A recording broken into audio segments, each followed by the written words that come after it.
የአዲስ ጨዋታ ቤተሰቦች እንዴት አላችሁልን? አሁን የምንገኘው የአዲስ ጨዋታ እንግዳ ሰዓታችን ላይ ነው።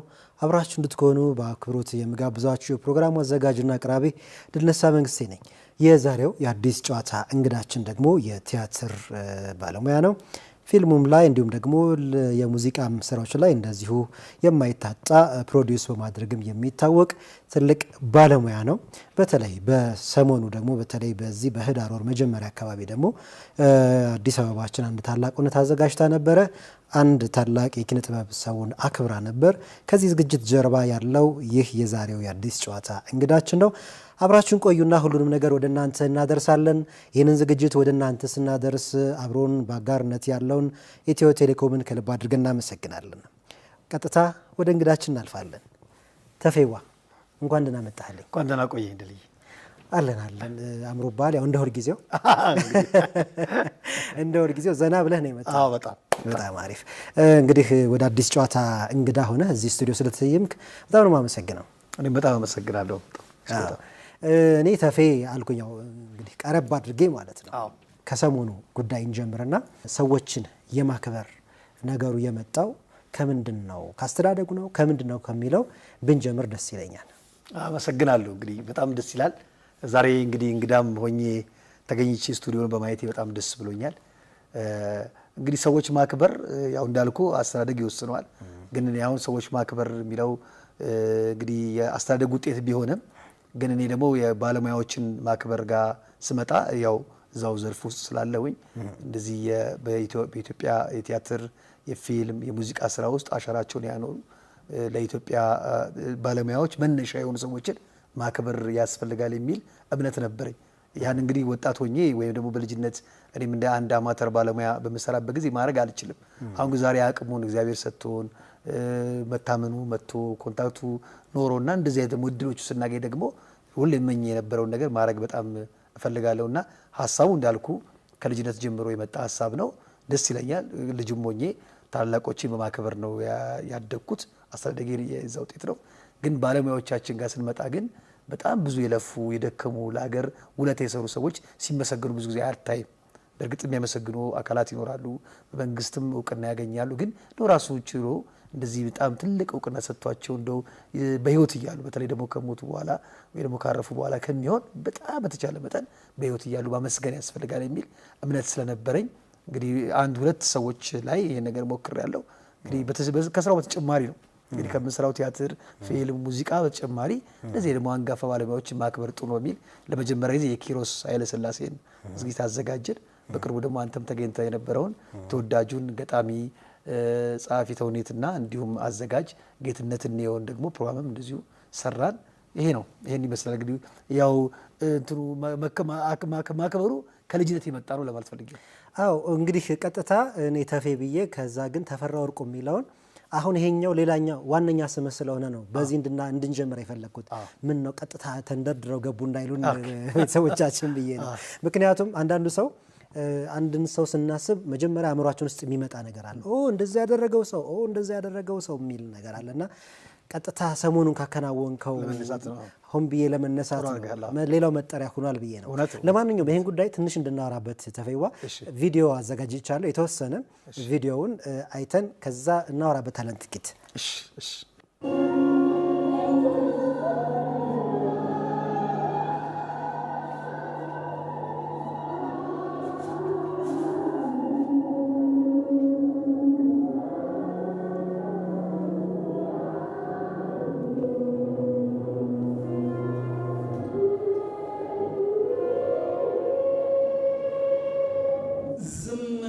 በጣም የሚገልጸው በጣም ነው የማመሰግነው። በጣም እድለኛ ነኝ። እግዚአብሔር በጣም አብዝቶ ይወደኛል። ይሄ ሁሉ የሆነው በእኔ ፈቃድ አይደለም። እውነቱን ለመናገር ይሄ የተስፋ ኢንተርፕራይዝ ስራ አስኪያጅ ለእኔ ያልሆነው ነገር የለም እና በጣም በተለየ ከኔ ከአንድ ድምፅ በላይ መሆን አለበት ምስጋናው የሁላችሁም ይሁንና አንዴ እናመሰግናለን እንበለው። እናመሰግናለን ተፌ፣ እናመሰግናለን። ደግነትህ፣ ትጋትህ፣ ሁሉ ነገር ስብዕና የተለየ ነው። ለቲያትርና ለቲያትር ባለሙያ የምታደርጋቸው ነገሮች በሙሉ ከቃል በላይ ናቸው። እግዚአብሔር ይስጥልን። ይሄ የመረጥኩት ሞመንት ነው፣ የመረጥኩት ስሜት ነው እና በደንብ ዝግጅቱን የሚገልጸው ይመስለኛል በእኔ እይታ ማለት ነው ተፌ። ምክንያቱም ብዙ ሰው በቃ እዚህ ጋር ያለውን ስሜት ብዙ ሰው ጋር የተጋባ ነው እና እንዴት ሰው በአንድ ድምፅ አንድን ሰው ሊወድ ይችላል? በብዙ ነገሮች መግባባት የሚከብደን ሰዎች በአንድ ድምፅ እንዴት በዚህ መንገድ መግባባት፣ ትልልቅ አንጋፋዎቹ ልክ እንደዚህ ሲያከብሩ የነበረው ክራውድ የሚገርም ነው እና ይህን ስሜት ንገረን እስኪ። በጣም ጥሩ ነገር ነው። በጣም ትልቅ ስሜት ነው ያሳየኝ ቪዲዮ። በጣም ደስ ይላል። ስሜት የሚነካ ነው። እኔ እንግዲህ እንዳልኩ የጌትሽን የጌትነትን ያው ፕሮግራም ለማዘጋጀት 1 ወር ከምናምን በላይ ልፋት ለፍቻለሁ። ግን እንዳልኩ ድርጅታችንም ተስፋ ኢንተርፕራይዝም ከጌትነት ነው ጋር አንድ ቴዎድሮስ ራዕይ የሚል የሱን ቲያትር ታስታውሳለህ?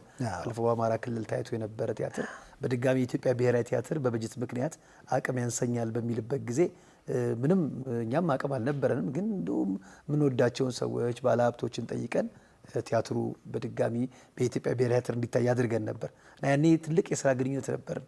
ጌትነት እጅግ በጣም ያልተዘመረለት በጣም ዲሲፕሊን የሆነ ኢትዮጵያን የሚወድ ሰው ነውና እንደሱ አይነት ባለሙያዎች ጋር ደግሞ ግዴታ እንደው ላክብርልህም ብትለው እሺ። በነገራችን ላይ እንደው ካነሳው አይቀር ይህንን ፕሮግራም ልናዘጋጅ 1 ሳምንት ሲቀረው ነው ጌትነት የሰማው ፕሮግራሙ። ከዛ በፊት እኛ 1 ወር ሙሉ ስንሯጥ አልነገርነው። በእርግጥ ይሄ ከቤተሰብ ፈቃድ ያገኘ ፕሮግራም ነው። እህቶቹ ትዕግስትና ዘውዱ እነሱ ናቸው አብረውን የነበሩት በፈቃድ ደረጃና ምንም መጨረሻ ላይ ከለፋን በኋላ አይሆንም ቢልንስ ስላቸው ቃሱን ኃላፊተኛ እንወስዳለን ምናምን በሚል ነው የጀመረው እንጂ የጌትነትን ወይም የጌትሽን ባህሪ ያውቀዋለሁ። መመስገን ብዙም አይፈልግም፣ ይሁኝ ማለት አይፈልግም። አንተ በደንብ በቅርበትም ታውቀዋለና ስለዚህ እንዲህ አይነት ባለሙያዎችን እንዲህ አይነት ደስታቸውን ለማሳየት በመብቃታችን በጣም እድለኞች ነን። ምክንያቱም ያናገርኩት ቀን 1 ወር ከምናምን ለፍተናል። የሚቀጥለው ሳምንት ነው ፕሮግራሙ። ከፌስቡክ ከምናምን ከምሰማው በዛ ደግሞ የዛን ቀን የፕሮግራም አዘጋጅተን ሌላ ፕሮግራም ቢኖረው ወደ ክፍለ ሀገር ቢወጣብን ቀድመን ማሳወቅ ስላለብን ነው እንጂ እንደው ዝም ብለህ የዛን ቀን ዕለት ይዘን ብንመጣ ነበር ደስ የሚለንና በኋላ ሳስረዳው ምንድን ነው ያለው? እንግዲህ ቀጥሉበት፣ ምን አደርጋለሁ፣ ብዙ ሄዳችኋል፣ ማስቆም አልችልም ማለት። ከፕሮግራሙ በኋላ ግን ስሜቱን አንዳንድ ሚዲያዎች ጠይቁት። ግን ምንድን ነው ያለው? እንኳን ዘግይተው ነገሩኝ ይህ ሁሉ ደስታ ማየት አልችልም ነበራል እና በጣም ደስ ብሎት እንደነበር ይታወቃል። እንግዲህ የሽልማቱ ሁኔታ እንደምታየው የመኪና ሽልማት አግኝተዋል። ከአቢሲኒያ ባንክ የ5 ሚሊዮን ብር ሽልማት አግኝተዋል። አበሻም መኪና ሸልሞታል። ይሄንን ያደረግነው ኢቭን ሌላ ቦታ እንኳን አይደለም፣ ስፖንሰር ለመጠየቅ እንኳን ብዙ ቦታ አይደለም። ምክንያቱም እሱ የሚሰራባቸውን ድርጅቶች ብቻ ነው ያነጋገር ነው። ምክንያቱም ከጌትነት እኔው ስብና አኳያ ሄደህ በየቦታው እንደዚህ እንድትዞር የሚፈቅድም ሰው ስላልሆነ እንጂ ከዚህ በላይም ብዙ ነገር ይደረግለት ነበር። ብዙ ሰዎችም እዛው ከጀርባ መጥተው ይህ ነገር ለማድረግ ሞክረው የከለከልንበት ሁኔታ ይቅርታ ሁሉ ጠይቅ ያለው መድረክ ላይ ታስታውሳለህ። እና በጣም እድለኞች ነን እኛ። እሱ ሳይሆን እኛን የተከበር ነው ዲያት ባለሙያዎችን ባለፈው እንዳልኩ የኪሮስ ኃይለሥላሴን ሀገር ፍቅር ስናዘጋጅ በጣም ትልቅ ክብር ነው ያገኘ ነው። እንግዲህ ይሄ እስካሁን ተስፋ ኢንተርፕራይዝ ለ25 ዓመታት በቲያትር ከሰራቸው ስራዎች በተጨማሪ የተሰሩ ስራዎች ናቸው። እንግዲህ እኛ ሁሌ ቲያትር ስናስመርቅ ባለሙያ እናከብራለን፣ ሙዚቃ ስናዘጋጅ ባለሙያ እናከብራለን። በጣም ብዙ ሰው ያውቃል። 25 ዓመት ነው የቆየነው በዚህ ዘርፍ ላይ። ይሄ ግን ለየት የሚያደርገው ለብቻቸው ፕሮግራም ተዘጋጅቶላቸው መቅረቡ። ሁለተኛ ነገር ደግሞ እነሱም ብቻ ማዕከል ያለ ለምሳሌ አይተህ ከሆነ ከኢትዮጵያ ውጭ እሱ በጣም ለዘመናት የናፈቃቸው ጓደኞቹ ያላገኛቸው በቪዲዮ ቀርጸው እንኳን አደረሳችሁ እንዲሉ አድርገናል። እና ይሄ ሁሉ ትንሽ የለፋንበት መሆኑን ያሳያል። እኛም በጣም ደስ ብሎናል። በጣም ጥሩ ነገር ነው ያነሳው። አዎ ከዛ በኋላ እንደው በግልም ብዙ ሰዎች ያወሩሃል ብዬ አስባለሁ፣ በሶሻል ሚዲያውም ሰዎች ያናግሩሃል ብዬ አስባለሁ። እና ከዛ በኋላ ሰዎች የነበራቸው ፊድባክ አስተያየቶች ምን ነበሩ? እንደው እንግዲህ አስተያየቶቹ ቅድም እንዳልኩ ነው። በተለይ ለየት ያሉም እንደው ካሉ ብትነግረን ደስ ይላል። ለየት ያለ ነገር መሰለህ፣ አንደኛ ጌትነትን እንዴት አያችሁት ነው።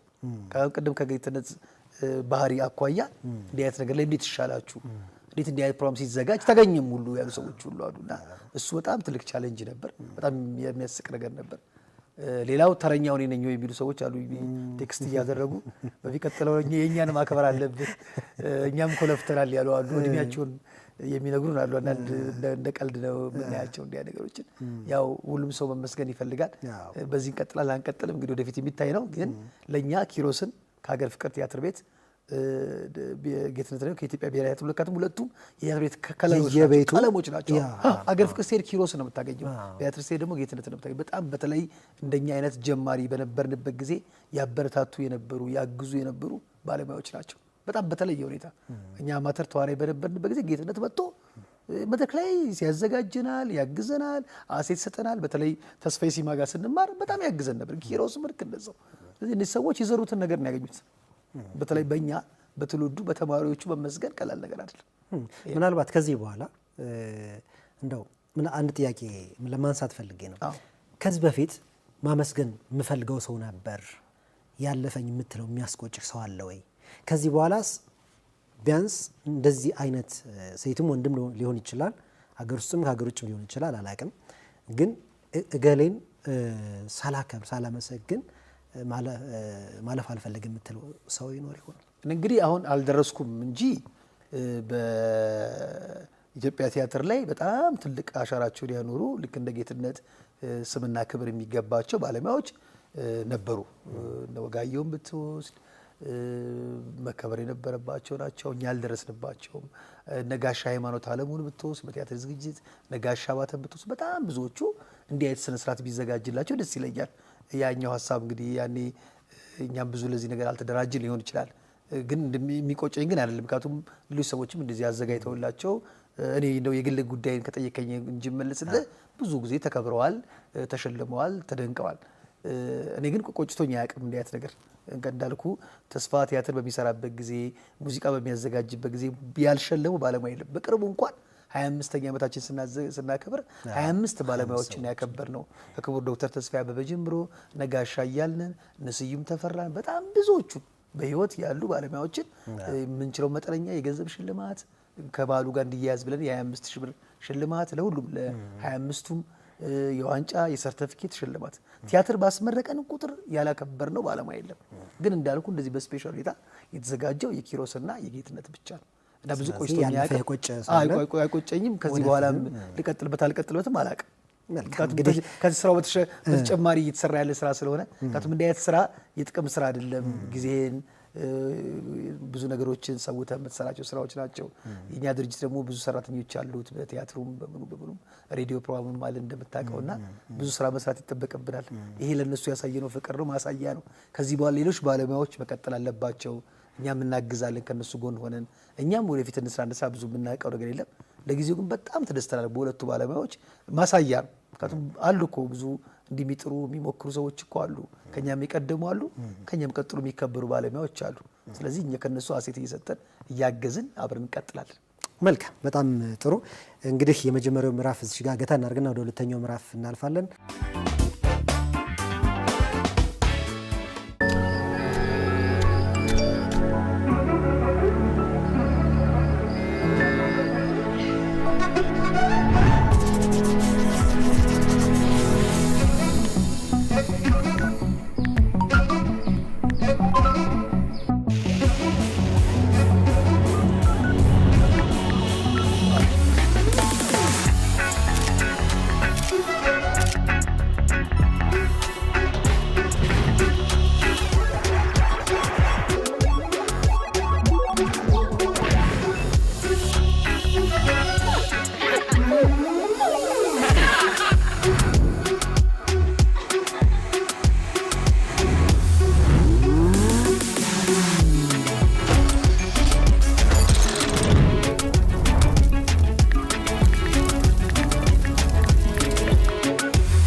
ኔክሰስ ኤል127 ኤል131 ኤል2028 ዛኔክሰስን ያዙ፣ ከዓለም ጋር ይጓዙ።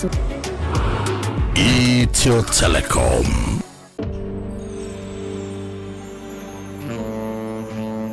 ጤና ይስጥልኝ። ቀኔን ደስ በሚል መንፈስ ጀምር የባንካችንን ደንበኞች ማስተናገድ የሚሰጠኝን ልዩ ደስታ እያሰብኩ ነው። ስራዬን እንድወደው ያደርጉኛል። ግሩም ሀሳባቸውን ሊያሳኩ የጀመሩትን መንገድ ከዘመን ባንክ ጋር ሊጓዙት ስለመረጡን እኛም ትልቅ ውጥናቸው ውስጥ ቦታ ስላለን ደስ እያለኝ አስተናግዳቸዋለሁ። ደንበኞቻችንን ባሉበት ቦታ ተገኝተን ስናገለግላቸው የበለጠ ክብር ይሰማናል። በወዳጅነታችን ስኬት፣ በስራችንም ውጤት ደስ እያለን እንውላለን። በስራዬ ተደስተው የሚሰጡኝ ምላሽና ስኬት ትልቁ ክፍያዬ ነው። በማንኛውም ቦታና ሁኔታ ባንካችን ቀልጣፋ ምላሽ አለው።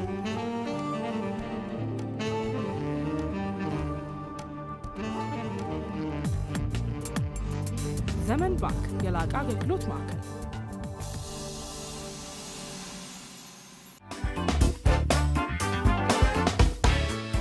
ክቡራትና ክቡራን የአዲስ ጨዋታ ቤተሰቦች አሁንም የአዲስ ጨዋታ እንግዳ ሰዓታችን ይቀጥላል። አርቲስት ተፈራ ወርቁ ሁለገቡ ከያኒ ነው ዛሬ እዚህ አብሮኛለሁ። እንግዲህ ስለ ቲያትር እናወራለን፣ ስለሱም የተለያዩ ስራዎች፣ ስለ ተስፋም መለስ ብለም ሌሎች ጉዳይንም እናነሳለን ማለት ነው። አሁንም አብራችሁን ቆዩ። ከዚህ የአዲስ ጨዋታ ፕሮግራም ጋር አብሮን ያለው ኢትዮ ቴሌኮምን ከልብ አድርገን እናመሰግናለን። አብሮን ስለሆነ አገራችን ስለሆነ ማለት ነው። እንቀጥላለን። ተፌ እንቀጥልና አሁን ወደ ኋላ ትንሽ ልመልስ እስኪ። ተወልደ ያደግከው እዚሁ አፍንጮ በር አካባቢ ነው፣ እዚህ ቅርባችን ማለት ነው። ከዛ ደግሞ ወደ ዳግማዊ ምኒልክም ሄደሃል። በእነዚህ መንገዶች ደግሞ ቲያትርን ያገኘህበት ሁኔታ አለና ከቲያትር ጋር መቼ ነው የተዋወቅከው? እንግዲህ በልጅነቴ ነው ቲያትር የጀመርኩት። ቅድም እንዳልከው በተማሪነት ዘመኔ በአፍሪካንነት ቁጥር 1 የህዝብ ትምህርት ቤት ውስጥ ማር ነበር። ያን ጊዜ መድረክ በማስተዋወቅ በቴሌቪዥን ያዩዋቸውን ድራማዎች እዛ በጭውት መልክ በመስራት ፍላጎቱ ነበረኝ። እሱን ሞክር ነበር። እንግዲህ ያኛው ምን ያህል ውጤታማ ነበር አላቅም። ከዛ በኋላ ግን ወደ ሚኒሊክ ትምህርት ቤት መጣሁ፣ ሃይ ስኩል።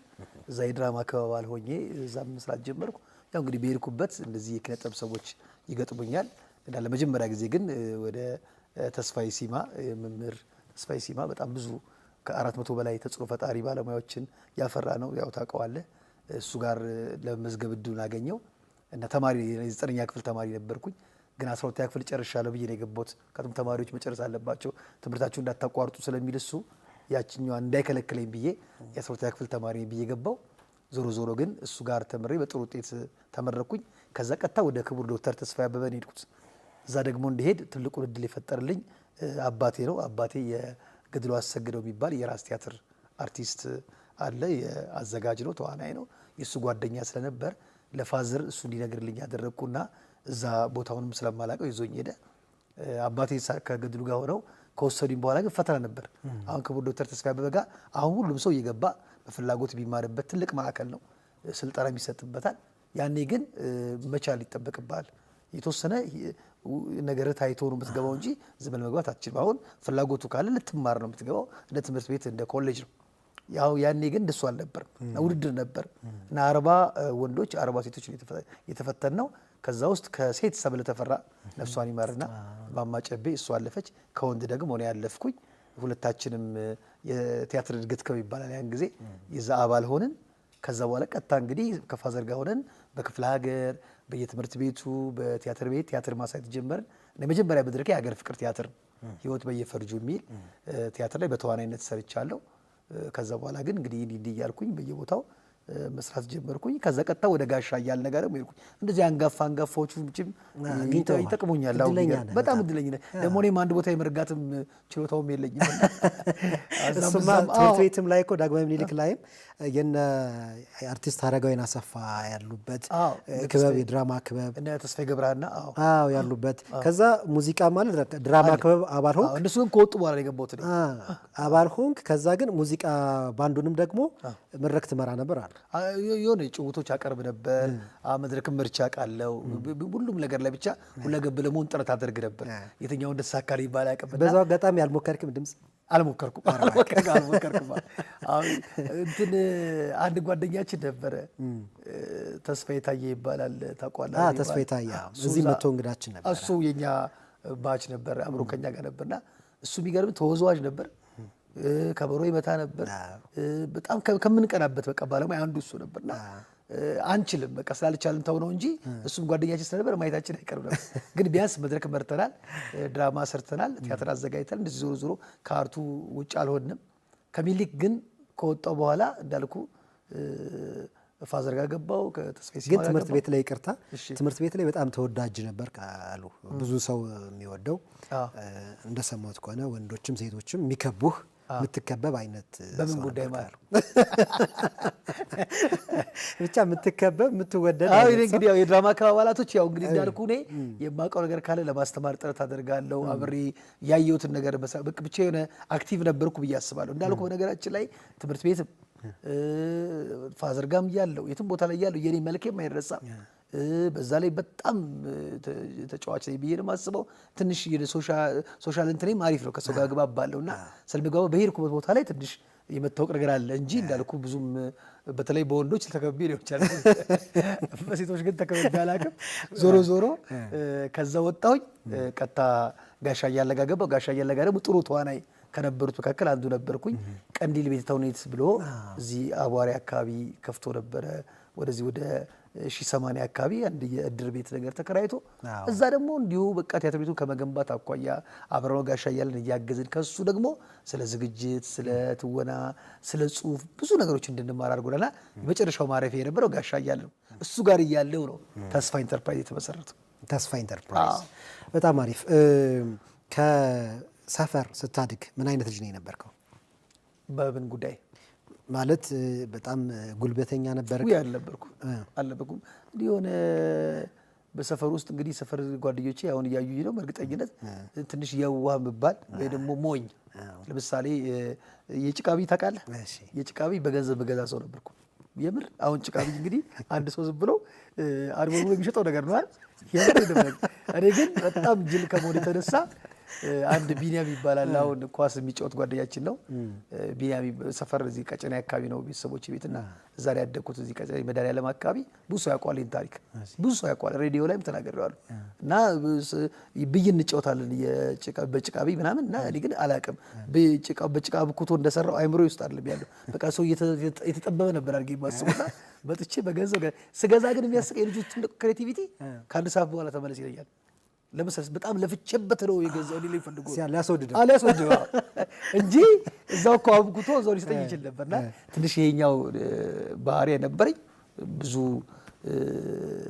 እንዳልኩ ፈጣንነት ነው እንጂ ያለብኝ ሌላ ብዙ ነገር እንኳን የለኝም። ፊልም ቤት ምናምን ቤት ትሄድ ነበር? አልሄድም ነበር። አልሄድም። ስለዚህ በቃ ትምህርት ቤት ብቻ ነው ወደ ቲያትር ወሰደ? ትምህርት ጎበዝ ነበር እኮ ትምህርት ጎበዝ ነበር። ጥሩ አነብ ነበር። አርቲስት ባቱ ምን ትሆን ነበር ታዲያ?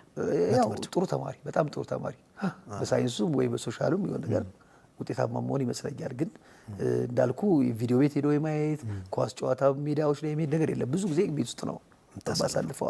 ከዳግማዊ ምኒልክ እስከ ሀገር ፍቅር ባለው ውስጥ ላንተ ፈታኝ የምትላቸው ጊዜያት የትኞቹ ነበሩ? እንግዲህ ሙያውን ሞዴሌ በጣም ብዙ ፈታኝ አድርጎኛል። በልጅነት ነው ያገባሁት። በዚህ አጋጣሚ 18 ዓመት ላይ በጣም እሱ በጣም ፈታኝ ነበር። ከዛ ጊዜ ጀምሮ ኃላፊነት የሚሰማኝ ሰው ሆኛለሁ። ያ ትንሽ ለኔ ከባድ ነበር ቶሎ ወደዛ ውስጥ መግባቴ። በተረፈ ግን እንዳልኩ በቃ ከአርት ጋር ከሙያ ጋር ከባለሙያ ጋር ምናምን ያለ ግንኙነት በጣም ጥሩ ስለሆነ ብዙ ፈተናዎችን እያለፍኩ እወጣለሁ። በነገራችን እያንዳንዱ ፕሮዳክሽን የቲያትር ፕሮዳክሽኑ ብትል የሙዚቃውን ብትል ኤግዚቢሽን ማዕከልም ድሮ ሙዚቃ ስናዘጋጅ ሁሌ ፈተና እንደገጠመኝ ነው። በቅርብ ቀን እንኳን አንድ ቲያትር አሁን የደጋግ ሰይጣኖች የሚል ቲያትር አውጥቼ አንተ አዘጋጀው? አዎ አዘጋጀው። የውድነህ ክፍሌ ቲያትር ነው። አሁን ዓለም ሲኒማ እየታየ ያለ ቲያትር ነው። ሮብ ይሄን ቲያትር ላይ ብዙ ፈተናዎች አሉ። 7 ወር ተላምጄ 1 ሳምንት ሲቀረው በአንዳንድ ተዋሪዎች የተነሳ ቲያትሩ ቆሞብኝ ነበር። እና እኔ ምንድነው ግን ለምጄዋለሁ ቻሌንጁን እያለፉ መሄድ።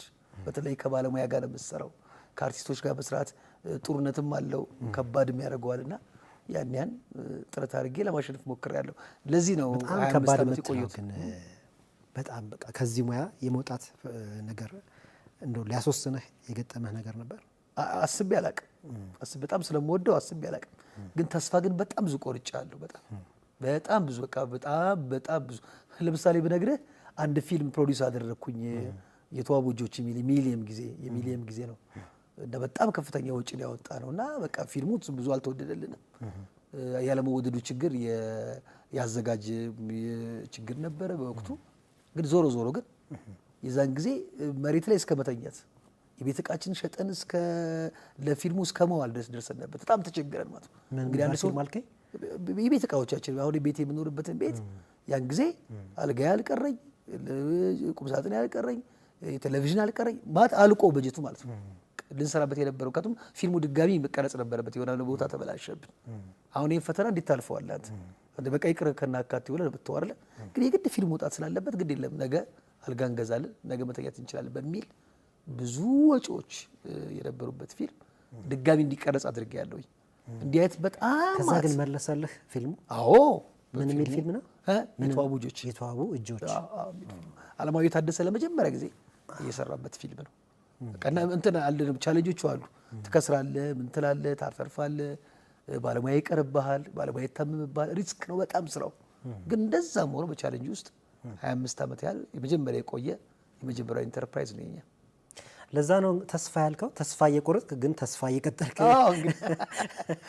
እንዴት ነው ግን ተስፋ የተወጠነው? ተስፋን ማቋቋም የጀመርክበት አጋጣሚ ምንድን ነው? 1989 መጨረሻ ወር ላይ 90 ዓመተ ምህረት አካባቢ ላይ ነው ተቋቋመው።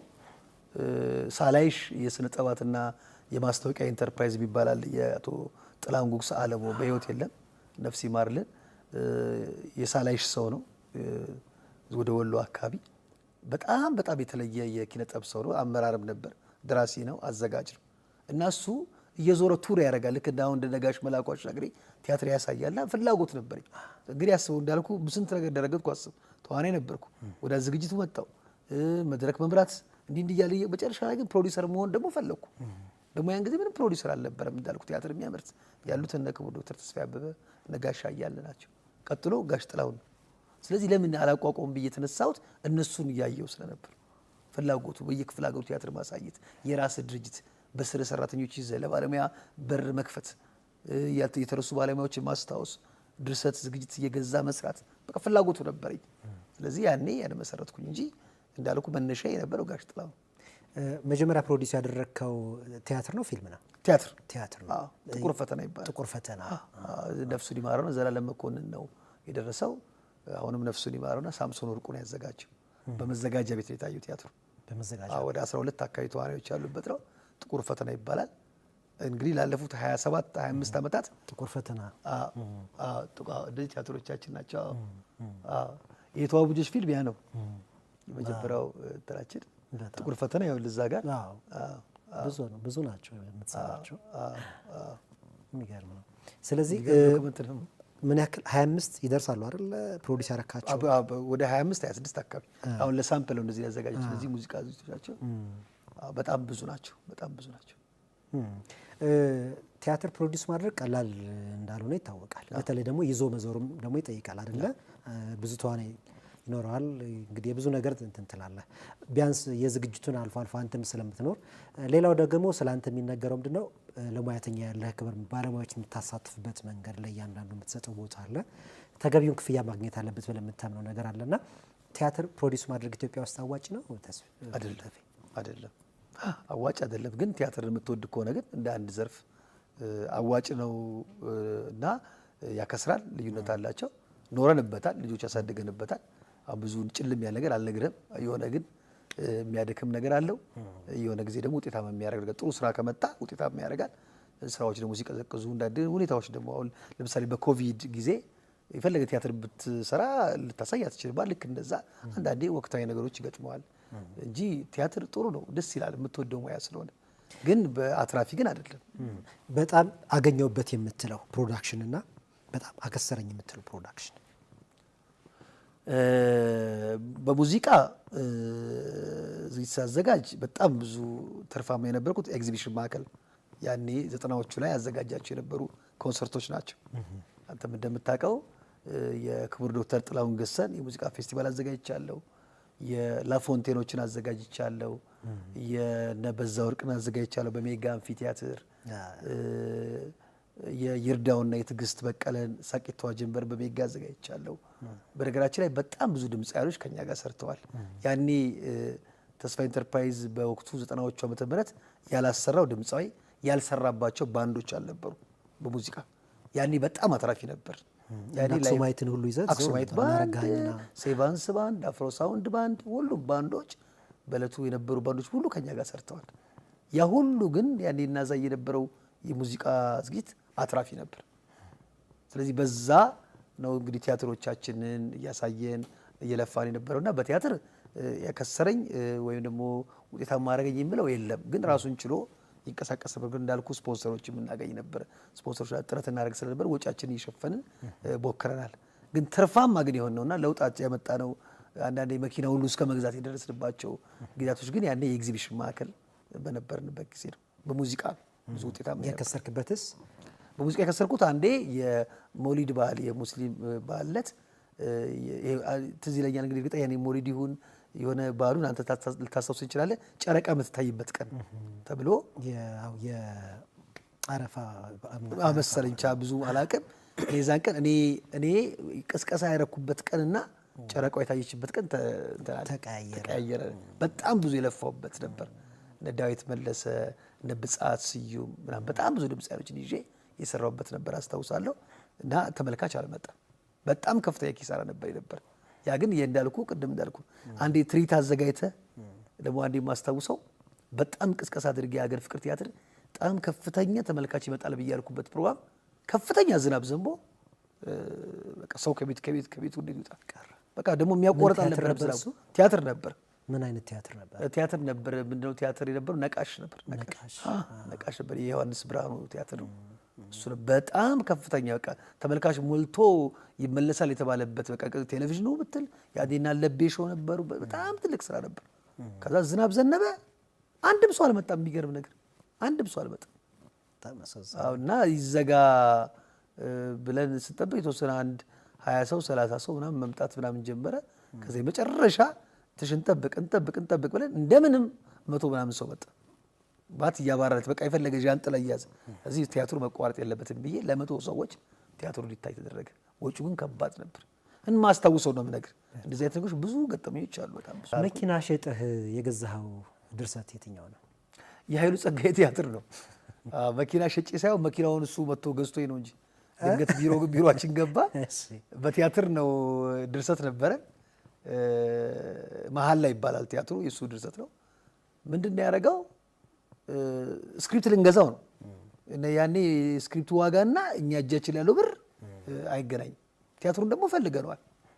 በኋላ ያለን አማራጭ አንድና አንድ ነው። መኪናውን ቅድም ስትወደው ነበረ ልግዛችሁ ስትል አልነበር እንዲ ያልኩት ኃይሉ ጸጋዬ ነው። አዎ ብላ ነው። ስለዚህ ግዛው አልኩት። እሺ አለ። ስክሪፕቱን ሰጠን፣ እኛ መኪናውን ሰጠነው፣ ይዞ ሄደ። የሚያስቅ ግን የቲያትር አልተሰራም። እንደዛ መስዋዕት ተከፍሎ መስዋዕትነት ከፍለን ቲያትሩ አልተሰራም። ምክንያቱ ለምንድን ነው ብትል የኛ ችግር ነበር፣ የኃይሉ ጸጋዬ ችግር አይደለም። ቲያትሩ ሳይሰራ ቀረ። እሱም አላሳየው። ግን በጣም ውል ስለነበር መኪናውን ይዞት ተረዘ። ያው እንግዲህ እስካሁን መኪናው እሱ ጋር ነው ያለው። እኛም አላስመለስንም። የሚገርም ነው በጣም። እንግዲህ ምናልባት ሲያየው ኃይልሻ ምን እንደሚል አላውቅም። ክቡራን የአዲስ ጨዋታ ቤተሰቦች የምንገኘው የአዲስ ጨዋታ እንግዳ ላይ ነው። እንግዳችን ደግሞ ሁለገቡ ከያኔ ተፈራ ወርቁ ነው። በተለይ ቲያትሩን እየታደገ የሚገኘው ቲያትሩን ብቻ ሳይሆን አብዛኛውን የኪነ ጥበብ ማህበረሰብና የኪነ ጥበቡ እንቅስቃሴ በግል ኢንተርፕራይዝ ደረጃ እያገዘ ያለው ነው። አሁንም ቆይታችን ይቀጥላል። አብራችን ቆዩ። የፋቡላ ጉዳይ አንተ ነው የመሰረትከው? ፋቡላ እኔና ጓደኛዬ ናፒታዬ ይባላል። እኔና እሱ ነው የመሰረት ነው። ናፒታዬ ታውቀዋለህ? ብርሃኑ ናፒታዬ ይባላል። ብርሃኑ ታዬ ነው ዋናው ስሙ፣ ግን እኛ ናፒ ነው የምንለው። ተስፋዬ ሲማጋ አብሮኝ የተማረ ጓደኛዬ ነው፣ የልጅነት ጓደኛዬ ነው። በጣም አሁን ከኪነ ጥበብ ወጥቷል አለ። አሁንም አለ። አሁን እንደውም የነ ሰለሞን ቦጋለ የነ ቤቢ እንደ ማናጀር ሆነው ብዙ ስራ የሚያግዛቸው ወንድማችን ነው። የኔ ደግሞ በጣም ልዩ ወንድሜ ነው። በጣም የፋቡላ ጊዜ እንዴት ነበር? የተለየ ነበር። እንግዲህ ፋቡላ አሁን እንዳልኩ ነው። እንግዲህ ብዙ ቦታ መርገጥ፣ ብዙ ቦታ መሞከር ደግሞ አንዱ ደግሞ ከሰጠን ጸጋ አንዱ የቲያትር ቡድን ማቋቋም ነበር። ቅድም መሀል ላይ የረሳነው ነገር ነው። ያ ደግሞ ቡድን ፋቡላ ነው። ፋቡላ ውስጥ እነ ተሻለ ወርቁ፣ እነ ቴዎድሮስ ለገሰ፣ እነ ደምሴ በየነ፣ እነ ቅድስት ገብረስላሴ፣ እነ ቅድስት ሲሳይ፣ እነ ትዕግስት ከበደ፣ እነ ማሰርሻ ገብረ ማርያም፣ ቤቢ ህጻናት ቲያትር ቤት፣ ህጻናት ለወጣቶች ቲያትር ቤት፣ አገር ፍቅር ማዘጋጃ ቤት በአሁኑ ሰዓት አሉ የሚባሉ ባለሙያዎች የፋቡላ አባላቶች ናቸው። እነዚህ ደግሞ እኛ የሰበሰብናቸው ናቸው። እነ ተስፉ ብርሃኔም ጭምር አሉ። ተስፉ ብርሃኔ ቲያትር እድገት ክበብ ነው። ተስፋ ያበጋ ከኔ ጋር በትወና የነበረ ልጅ ነው። እሱ የኛ አባል አይደለም። አሁን ግን ያልኩ ልጆች ግን እኛ ያፈራናቸው ልጆች። በነገራችን ላይ ቅድም ስለ ሰዎች ስልጠና ስናወራ እኔን ማን ነው ያሰለጠነኝ ብያለሁ። ተስፋ ያበበ፣ ጋሻ እያለ፣ ተስፋዬ ሲማ ሄድኩኝ አለ። እኔም ደግሞ በራሴ ያፈራኋቸው ናቸው እነዚህ። በነገራችን ላይ እነዚህ የምታያቸው ደግሞ እኔ ጠርቼ የተማርኩትን ትምህርት ያስተማርኳቸው ቲያትር ያዘጋጇቸው ባለሙያዎች ናቸው። የ25ኛ ዓመት ጊዜ እያሉ ነበረ። እሷ ሰለጠነን አስተማረን አሁን መልሶ አከበረን የሚሉ ነበሩና እንዳልኩ ነው። ተሻለ ከኔ ጋር አብሮኝ የተማረ ልጅ ነው። አሁን አለ የሚባል ትልቅ ዳይሬክተር ነው። ከ10 በላይ ፊልም የሰራ ነው። በድርሰት ብትል በዝግጅት ብትል ከዲሲፕሊን አኳያ ይሄን ሙያ የቆየ ትልቅ ባለሙያ ነው። የተሻለ እዚህ መድረስ የኔ አሻራ አለበት። በምን ብትለኝ አብረን ነው የምንማረው ትምህርት ቤት። ፍላጎቱ እንዳለው አውቃለሁ፣ ግን ቦታውን አያውቀውም ነበር የት ቦታ ሄዶ መማር እንዳለበት። እዚህ ነው ልክ ፋቡላን ስመሰረት ከጠራዋቸው ሰዎች መካከል አንዱ ተሻለ ነበር። እዚህ መድረኩን ሰጠሁት። እኔ ልክ ሰዎች እንዳበረታቱኝ እኔ እሱን አበረታታሁት። ዛሬ አለ የሚባል በስምም በክብርም አገር ፍቅር ስትሄድ የምታገኘው የምትችለው ባለሙያ ተሻለ ወርቁ ሆኗል። እነ ማስረሻ ቤቢ የሚባል ህጻናት ቲያትር ብትሄድ አሁን በህጻናት ቲያትር እነ ደምሴ በየነ ብትወስዳቸው እነዚህ ሁሉ የፋቡላ አባላቶች ናቸው። ቴዎድሮስ ለገሰን ጨምሮ አሁን አሜሪካን ሀገር ያለው ቴዎድሮስ ለገሰ የሰንሰለት ድራማ ደራሲ፣ አሁን በቅርቡ አጋፔ የሚል ሊጀምር ነው። እሱም የኛ አባል ነው። እኛው ነው ያዘጋጀ ነው። ከኛው ጋር የነበረ ነው። የኛ ፍሬ ነው። ለምን ሌሎቹ ከዛ በኋላ ግን እነሱ ቀድመው ብዙ ቲያትር ላይ መስራት ጀመሩና የፋቡላ ትዝታ የተለየ ነው። በሙዚቃው ብትሄድ እነ ብስራት ጋረደው እነ ጌዲዮን ዳንኤል እነዚህ ሁሉ የኛ አባል ናቸው። በጣም በሙዚቃውም በጣም ብዙ ሙያተኞች የፈሩበት ነበርና ፋቡላ በጣም ደስ የሚል ክበብ ነበር። ሙዚቃ ፕሮዲዩስ የማድረግ ሀሳብ አለ ከዚህ በኋላ? የለኝም። ፌስቲቫል ግን አዘጋጃለሁ። ኮንሰርት እሰራለሁ። ምክንያቱም እንዳልኩ ቲያትሯ ደከም ስትል በሱ ነው ተጨማሪ ገቢ እያገኘን የምንወደው ሙያ የምንሰራውና እርግጠኛ ነኝ ከፈጣሪ ጋር በዚህ ዓመት እንደውም እውን ማድረገው ይመስለኛል። ከእግዚአብሔር ጋር ሙዚቃ ኮንሰርት መስራት አለብኝ። ልምዱም አለኝ። ከባለሙያ ጋርም ያለኝ ኮንታክት ጥሩ ነው። እንዳየው በቀደም የጌትነት እኔው ላይም እንዳየው ኢቨንት ኦርጋናይዝ የማድረግም ችሎታውም አለኝ። ድርጅቱ በዚህ ይታወቃል። ስለዚህ ምንም ጥያቄ የለውም። አንዳንድ ጊዜ ደግሞ ለነፍሳችን ብቻ ሳይሆን ለስጋችን መስራት ስላለብን እሱ ላይ ትኩረት እናደርጋለን። ግን ይህን የምናደርገው ተጨማሪ የቲያትር ስራዎችን ለመስራት እንዲረዳ ነው። ፊልሞች፣ የቴሌቪዥን ድራማዎችም ላይ ሰርተሃል አንተም በትወናም ጭምር አይደለ? ከማዘጋጀት ባለፈ ትወናውም ላይ መተህ ነበረ። ግን ጠፋ ብለሃል። አሁን ችላላልከውም ይሄን ነገር ችላላልኩትም ያው ግድሉን ነው። ያኔ ዳና የሚል ድራማ ላይ ፖሊስ ሆኜ ተጫውቻለሁ። ብዙ ሰው የሚያውቅ በፖሊስነት አንዳንዶች እንደውም ታይችም ስለማላቅ እውነተኛ ፖሊስ መሆን አለበት። እኔም የእውነተኛ ፖሊስ ነበር በጣም ቆምጨጭ ያለ ፖሊስ ነው እና ያንን እድል የሰጠኝ ጥላሁን ታፈረ ይባላል። የኢስት አፍሪካን ፊልም ፕሮዳክሽን ነበር። ከዛ በኋላ ብዙም አልሰራሁም። በራሴ ግን 2 ቲያትር ፕሮዲዩስ አድርጌያለሁ። 2 የቴሌቪዥን ድራማ ፕሮዲዩስ አድርጌያለሁ። የማለጤዛና የሞገድ ዋተኞች የሚል ሌሎች ናቸው የሰሩበት፣ እኔ ያልሰራሁበትም። ፕሮዲዩስ አድርጌያለሁ የቲቪ ድራማ። በተለይ በዚህ በኤችአይቪ ጊዜ ባይዘዌ ተስፋ ኢንተርፕራይዝ በማህበራዊ ጉዳይ ላይ በጣም ብዙ ሰርቷል። ባለሙያ በመደገፍ በጤና ጉዳይ አሁን በተለይ በኤችአይቪ ኤድስን በመጣበት ጊዜ በጣም ትልቅ የአዌርነስ ስራ በመላ ኢትዮጵያ እስከ አስመራ ድረስ ድራማ እየዞሩ በማሳየት ከዛም አልፈን ደግሞ በቲቪ ድራማዎች ማቅረብ አይተዋል። ጌታቸው ገዲሳ ከፈረንጆች ጋር የሚጫወተው ስለ ኤችአይቪ ዘፈን እሱ እኛ ነው ፕሮዲዩስ ያደረግነው።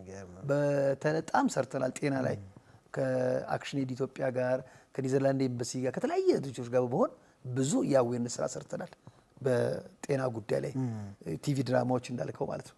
እኔ ግን በትወና ዳና የሚል ላይ የሰራሁት ወደፊት ግን ምሳሌ ይመስለኛል። ሀሳቡ አለ ፊልም ወይም ድራማ በደንብ የማድረግ ማሰብ ፊልሙን እንኳን አላሰብንም። ብዙ ወጪ ይጠይቃል ነገሩ። አይ ያቺ የመጀመሪያው ኪሳራ ትንሽ ጎድተናለች። አይምሯችን ያለች ትራውማ። አርቲስት ተፈራ ወርቁ የምን ጊዜ ምርጦችን የምናውቅበት ሰዓት ላይ ነን አሁን። እሺ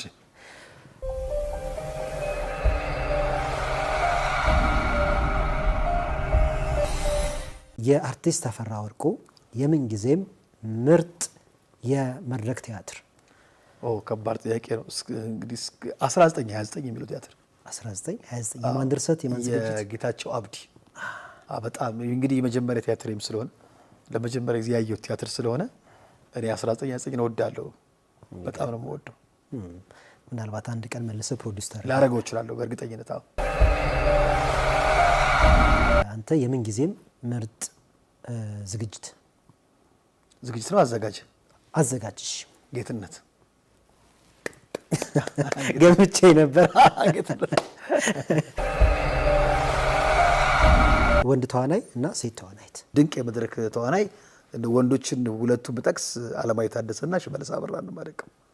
በመድረክ ተዋናይ ከሴት ደግሞ ባዩሽ አለማየሁን በጣም አደንቃለሁ። ሀረጎይን አሰፋን በጣም አደንቃለሁ። ከድምፃውያን አብራቸው ብዙ ሰርታል፣ ብዙ አፍርተሃል። ጥላሁን ገሰሰ አንደኛ ለኔ ለማምለጥ ነው ወይስ? አይ አብረም ሰርተናል። ግን ሰርተናል። በቃ አዎ የመጀመሪያው እኮ ጥላሁን ገሰሰ በኢንተርፕራይዝ ደረጃ እኛን ያሰራ ነው ሙዚቃ ከፍለን ለዛውም ገንዘብ ከየት አመጣችሁ ሁሉ እያለ እየተቆጣን በጣም ደንግጦብን በጣም እዛ ማዲያ ድረስ ሄደን ስናነጋግረው እንደ አንደኛ ጩጮችን ያናገረው ልጆችን በጣም ወተ ነገር ደግሞ የሚከፈለው ክፍያ ያኔ በጣም ውድ ነበርና በፍጹም በቃ በስንት መከራ በስንት ሽማግሌ ነው እየሰራልን። ግን በጣም ከዛ በኋላ ግን ትልቅ አክባሪው ነኝ። በዲሲፕሊን የታነጸ ትልቅ ባለሙያ ነው። ወጣቶችን በጣም የሚወድ ነውና ለኔ በማድነቅም እንደገና ደግሞ አብረው መስራትም እንደ ክቡር ዶክተር ጥላሁን ገሰሰ የሚወደው የለም። ሴት ዘፋኝ ከሴት ድምጻዊ ፍቅር አዲስ በጣም ወዳታለሁ። ምን ከፍቅር አዲስ የምትወደው ኳሊቲ ምንድነው? አብሬ ሰርቻለሁ። በዛ ላይ በጣም ሁሌ ድምጿ የተለየ ነው። ክሬቲቭ ከሚባሉት ባለሙያዎች መካከል ትመደባለች። በጣም ነው ደስ የሚል ድምጿ በጣም ነው የምወደውና ለኔ እሷ በጣም ደስ ምናልባት ከሷ በኋላ ወጣቶች ጋር ከመጣን አበባ ደሳለኝ በጣም ነው የምወዳት ድምጻዊ። የመጨረሻው ከዚህ በኋላ ይሄን ነገር ሳላሳካ ማለፍ አልፈልግም የምትለው ምናልባት ሁለት ነገር በጣም ከልጅነት ጀምሮ በጣም እመኝ የነበረውን የትወና ፍላጎት በተለይ በመድረክ ላይ በጣም ከእግዚአብሔር ጋር ማሳየት እፈልጋለሁ፣ እግዚአብሔር ከረዳኝ። ሁለተኛ ነገር ደግሞ ተስፋ እስካሁን እንግዲህ አገር ፍቅር ሰርተዋል፣ መዘጋጃ ሰርተዋል፣ ሜጋ ሰርተዋል፣ ክፍለ ሀገር ላይ ዞረዋል። በቃ ያልሰራበት መድረክ ላይ የሚገርም ሰበታ ለገጣፎ ቲያትር ይታያል ታስባል። እዛ ይላስ ይተላለኛል ሱሉልታ ምናምን እንደዚህ ቢባሉት ቦታዎች ላይ እንደዚህ አሁን ኤሪያዎች ላይ ሁሉ ይሄድ እንዳይተረሳ ይል ለዛው ታይቶባቸው የማይተቁ ፋብሪካ ውስጥ እና የራሳችን አዳራሽ ቢኖረን ተስፋ ቲያትር የሚል እንደው በስም ደረጃም ኖሮ እኛም ሰርተንበት ያው ሰው ደግሞ ወደፊት የሚያስቀጥለው አይነት ነገር ቢሆን ደስ ይለኛል። በጣም ሁሌ ምኞቴ እሱ ነው። ከተማ 25 ዓመት መቆየት ቀላል ነገር አይደለም። በጣም ብዙ ባለሙያ እዚህ ኢንተርፕራይዝ ሰርቷል። ስቲል እስከ ትናንትናዋ ድረስ ባለሙያዎች አብረውን እየሰሩ ነው ያሉትና እግዚአብሔር ይፈቅድ መንግስትም ቦታ ብናገኝ የሚረዱን ሰዎች በጣም ብዙ ስላሉ የራሳችን አዳራሽ ቢኖረን ምኞቴ ነው። እንዲሳካልህ እመኛለሁ እኔ። ምክንያቱም ትልቅ ነገር ነው። በሰዎች አዳራሽ እየተከራየህ በሰው ቲያትር ቤት በሌሎች የሰራኸውን ነገር ደግሞ ምናልባት ተፌ የራሱ ቦታ ቢኖረው ደግሞ ምን ሊያዘጋጅ እንደሚችል እኔም ማየት ጓጓለሁና የብዙ ሙያተኞችም ሀሳብ ነው ነገር ላይ ይሄ ሀሳብና እንዲሳካልህ ምኞቴ ነው። በጣም ደስ ብሎኛል። በጣም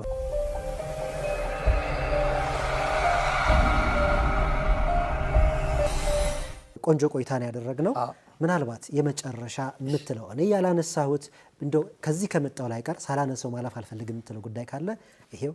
ምንም በጣም ነው ደስ ያለኝ። በጣም ነው የማመሰግነው ለሙያውም ለኔም ቦታ ሰጥተህ ክብር ሰጥተህ ስላናገርከኝ እጅግ በጣም አመሰግናለሁ። አሚኮ ትልቅ ላይ አድርሶ ወደፊት በጣም ሰፍቶ ደግሞ ለማየት ያብቃል። በጣም ነው የማመሰግነው ላረክልኝ ነገር ሁሉ ከልብ አመሰግናለሁ። ክቡራትና ክቡራን የአዲስ ጨዋታ ቤተሰቦች የዛሬው የአዲስ ጨዋታ እንግዳችን እንግዲህ አርቲስት ተፈራ ወርቁ ሁለገቡ ከያኒ እንግዲህ ከገና ከታች ከዳግማዊ ምኒልክ ጀምሮ ከዛም በፊት ቀደም ብሎ ከዛ በኋላ ደግሞ ወደ ተስፋዬ አበበ ወደ ተስፋዬ ሲማ ብዙ ቦታዎች ላይ ፋቡላን መስርቶ አሁን ተስፋ የኪነ ጥበብ ኢንተርፕራይዝን መስርቶም ብዙ ነገሮችን እየሰራ ያለ ታላላቆችን እያከበረ ያለ በሙዚቃ በፊልምና በቲያትር እንዲሁም በቴሌቪዥን ድራማዎች ጭምር በሬዲዮ ፕሮግራሞች ጭምር ብዙ አሻራውን እያሳረፈ ያለ እንደምታዩት ገና ከዚህ በኋላ ብዙ ኤነርጂ ብዙ የሚጠበቅበት ባለሙያ ነው። ይህን ይመስላል የዛሬ ቆይታችን። አብራችሁን ስለነበራችሁ ጊዜያችሁን ስለሰጣችሁ ከልብ አድርገን እናከብራለን፣ እናመሰግናለን። አብሮን የቆየውን ኢትዮ ቴሌኮምን ከልብ አድርገን እናመሰግናለን። ሰላም ለኢትዮጵያ፣ ጤና ይስጥልን።